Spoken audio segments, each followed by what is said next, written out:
Everyone, आज जो हम लोग बीएससी बॉटनी थर्ड सेमेस्टर का फर्स्ट यूनिट डिस्कस करेंगे जो कि है टैक्सोनॉमिक रिसोर्स एंड नॉमेनक्लेचर। तो सबसे पहले समझते हैं कि टैक्सोनॉमी वर्ड होता क्या है। टैक्सोनॉमी वर्ड जो है दो वर्ड से मिलकर बना है, टैक्सो प्लस नॉमी। इनका अगर हम लोग वर्ड का मीनिंग समझें तो टैक्सो मीन्स बोले तो टैक्सी एंड नॉमी मीन्स नॉमस। तो टैक्सी का मतलब जो होता है वो होता है अरेंजमेंट, ठीक है, और नॉमस का मतलब होता है लॉ या रूल कि किस अरेंजमेंट से पहले तो अरेंजमेंट कैसे किया गया है और किस आधार पे किस नियम के हिसाब से वो अरेंजमेंट किया गया है। तो बॉटनी के जो फादर उन्हें थियोफेरेस्टस कहते हैं। अब बात करते हैं टैक्सोनॉमी क्या होता है। तो a branch of botany which deals with the study of identification, nomenclature and classification of plant is called as taxonomy.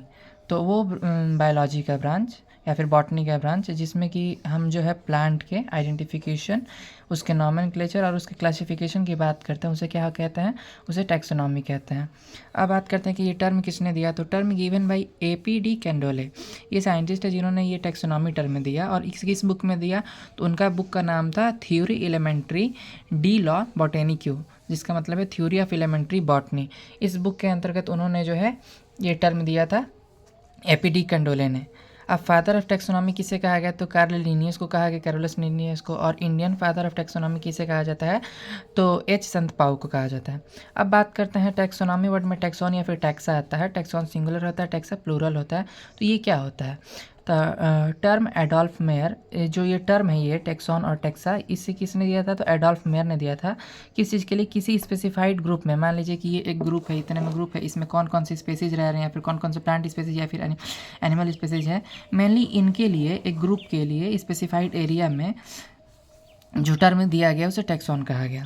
तो term Adolf Meyer for animal group in specified area, it indicate taxonomic group like variety of species, genus और any higher group of organism occupying a fix unit in a classification. Means किसी classification में अगर जो भी हमारा group है या फिर वैरायटी है जीनस का, स्पेसीज का या फिर हायर ग्रुप ऑफ ऑर्गेनिज्म का किसी फिक्स यूनिट में, उसी को क्या कहते हैं, टैक्सोन कहते हैं। बात करते हैं hierarchy of taxon.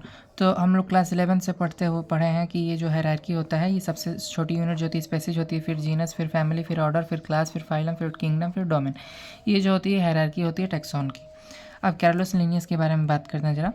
A Swedish naturalist propose system of classification which was published in the book Systema Naturae. जो कैरोलस लिनियस थे, इन्होंने जो है ये कैसे मतलब नेचुरलिस्ट थे, मतलब वैज्ञानिक थे, स्वेडिश नेचुरलिस्ट थे। इन्होंने क्लासिफिकेशन दिया किस बेसिस पे, किस बुक में, तो सिस्टम नेचुरा बुक में। और उनका बेसिस क्या था क्लासिफिकेशन का, तो दो बेसिस उन्होंने लिया था।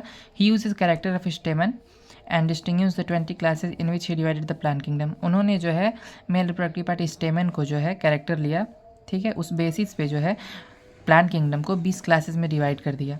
अब जो है ही also use the number and nature of carpel to distinguish order subdivision of classes. और उन्होंने कार्पेल का नंबर, जो कार्पेल है फीमेल गैमेट्स, उसको क्या किया, उनका नंबर लिया और उसका नेचर लिया, उसके आधार पर उन्होंने ऑर्डर डिस्टिंग्विश किया।